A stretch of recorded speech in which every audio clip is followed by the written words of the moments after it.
Okay, let's talk about motivation, because motivation is what drives us to excel and what allows us to make positive changes and achieve our goals and our ambitions, our desires. I regularly get people getting in touch with me, friends and people that I don't know, aspirant clients, that ask me in the hope they're going to get some quick fix in order to achieve what it is they want to gain, whether that's weight loss, the ability to run a 5K, or maybe something bigger. Most of us exist in an unhealthy, sedentary bubble. Over 50% of our population in the UK are overweight or obese. The statistics are horrific, particularly with our children, where under 16-year-olds, over half of them are now overweight or obese. And within that bracket of under 16s, in some age categories, 25% of those children are obese. It's insane. As adults, it is our responsibility to make change and instill good positive habits in our kids. So that's why for free, I'm going to give you some motivation hacks to hopefully get people onto the straight and narrow, as opposed to always falling into the trap of the latest fad diet or fad exercise routine, or feeling that in order to get somewhere with regards to their physical fitness, they have to be beasted to within an inch of their lives every time they go to see a personal trainer.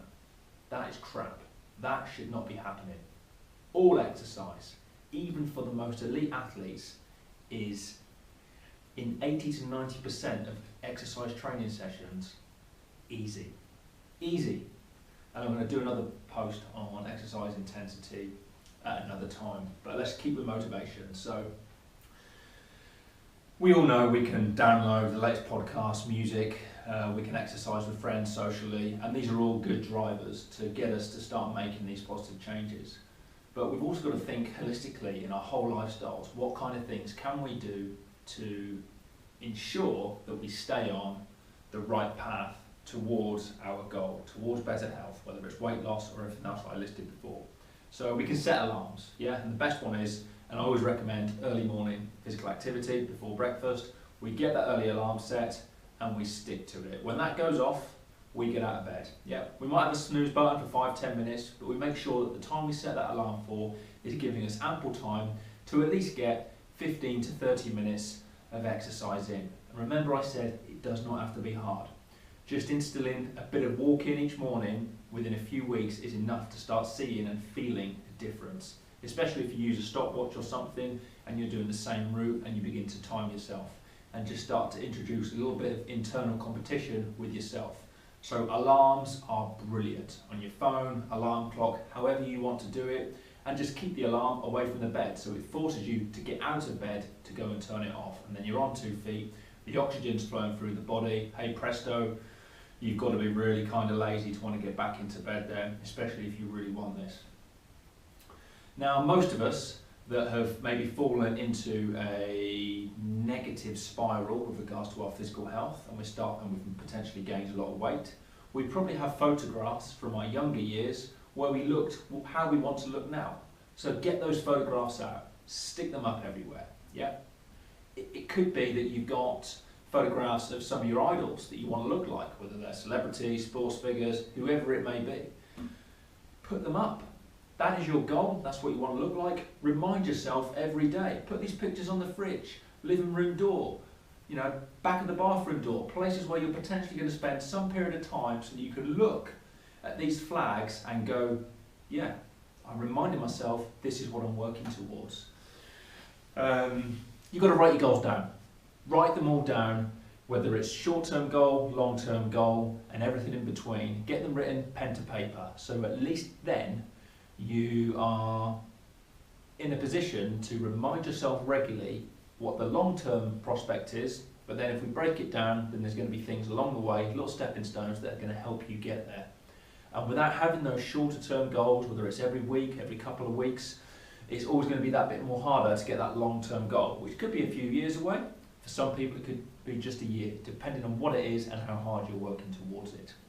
But goal setting is very important, and you've got to write it down. Yeah, and these are things that you can write down, bullet point lists, and again, stick them up at personal places where they're going to act as flags and keep you on the straight and narrow with what you're wanting to achieve. Now, most of us have got pretty horrific diets. We eat a lot of junk. I've just had 2 caramel shortbreads. It's a rest day. That's 1,000 calories in addition to the lunch that was pretty hefty that I ate. But I know, as a one-off, I can get away with it. But most of us aren't doing that one-off. We're doing it all the time. That's got to stop. And the only way you can stop indulging in junk food is by not buying it, not having it in the house. So go to all your cupboards. I don't care if you spent the money on that food, bin the lot. Get rid, or give it to somebody else, take it to a food bank. Most supermarkets have got a trolley for the homeless, things like that. Get rid of all that junk food. It is not good for you, and you are always going to struggle to eat healthily when there is processed, sugary junk foods around. I do not need to sit here and educate you on what is healthy and what isn't. I've done plenty of videos before on good natural produce and what is bad and what we shouldn't be having and when and where, etc, etc. But that junk food in all your cupboards has got to go. And with regards to your food shopping, well, if you can't be strict enough when you're walking down those aisles to just get the healthy foods and nutrition that you need, i.e. staying around those fruit and veg aisles, going to the healthy meat sections, going to the whole grains, if you can't do that, then you're going to have to get somebody to do the shopping for you or order online. And don't even think about clicking on those links to the sweet sections. Now, you really have got to be strict with the eating side, and I always recommend, to build accountability, you've got to start telling people what your goals are, what you're doing. Tell your closest friends, the ones that you know you can be honest with, that aren't going to go blabbing to everybody else.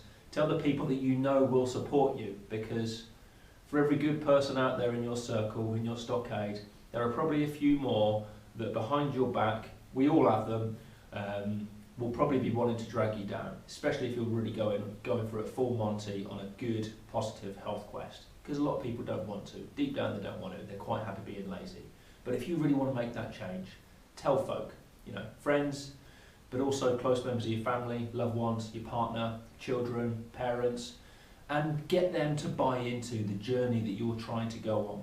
Because these are the people that are going to be in close proximity, that are going to be able to say to you when you do reach for that cookie tin or that can of soda, they're the ones that are going to be able to remind you in that moment of madness not to do it. Could be colleagues at work as well, because a lot of us, we're doing sit-down, sedentary desk jobs, but we're in proximity to other people. So if you've got a good co-worker that you trust and that can say to you, hey, none of that, then great, let them know. But you've got to build that accountability into yourself. With regards to exercising, you've got to do little and often. So I said at the start, let's stay away from this high intensity stuff all the time. Let's stay away from the personal trainers that are flogging you to death, and let's think about small bite-sized chunks that you can manage. Because the only way you're going to habitually get your body into a positive routine of doing regular exercise is by keeping it easy and in small doses. So that's why I said, in the morning, 15 to 30 minutes. If it's only 5 minutes, then you do 5 minutes. That's not a problem. And do you know what? If it's 5 minutes, it's probably more likely you're going to do that more often, and particularly on a daily basis. So let's keep exercise nice and simple. And at least then you're at less risk. If you are in pretty poor health and you are very overweight or obese, then you are a lot less at risk of having any after effects, of having any episodes with regards to cardiac events, etc. during that exercise. I mean, I shake my head when I see some people, and I can just tell that they're physically not capable of doing the routines they're embarking on with their trainers or whoever it is they're with. It could just be something online. When actually, the best exercise going is just to go out and walk. Just go out and walk, and as often as you can during the day, just do some simple compound movements. And you can look at my links on the dose circuit, #dose circuit. It's on my website, on my Facebook page, just to give you a few simple ideas with regards to bodyweight squats, lunges, these basic movement patterns that as human beings we should all be able to do on a day-to-day basis as frequently as we want. Now, with regards to the early morning training, do not think it's a case of roll out of bed, have breakfast, then go out the door. Earn your meals.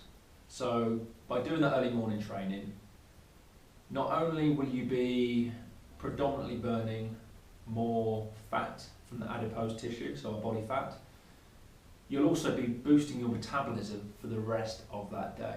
So when you do eat, the furnace is really firing, and we're starting to make the molecular changes within the body that actually make us burn fat throughout the day more readily.